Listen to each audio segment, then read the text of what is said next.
નમસ્કાર દર્શક મિત્રો, ગુજરાત ડિવિઝન ન્યૂઝમાં આપનું હાર્દિક સ્વાગત છે। સમાચાર દેવગઢ બારિયાના ભુવાલ ગામે પાનમ નદીમાં બેફામ ગેરકાયદેસર રેતી ખનન ખનીજ વિભાગ અને તંત્રની મોનતા અનેક સવાલો ઊભા કરે છે।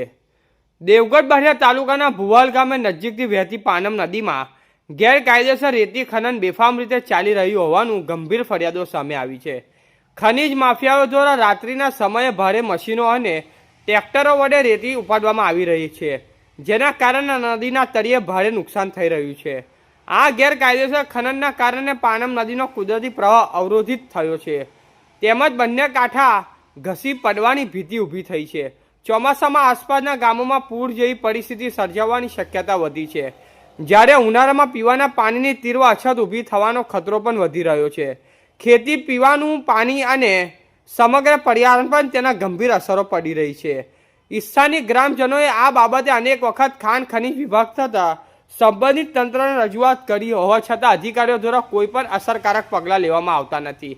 પરિણામે તંત્રની અજાણતા કે ઉદાસીનતા સામે લોકોનો ભારે રોષ જોવા મળી રહ્યો છે।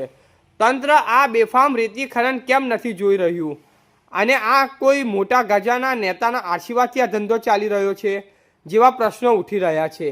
ગ્રામજનો અને ખેડૂતોની સ્પષ્ટ માંગ છે કે ખનીજ માફિયાઓ સામે તાત્કાલિક કડક કાર્યવાહી કરવામાં આવે, નહીં તો પાનમ નદીનું અસ્તિત્વ ખતરમાં મુકાઈ જશે। રિપોર્ટર તાહિર ટપલા, ગોધરા।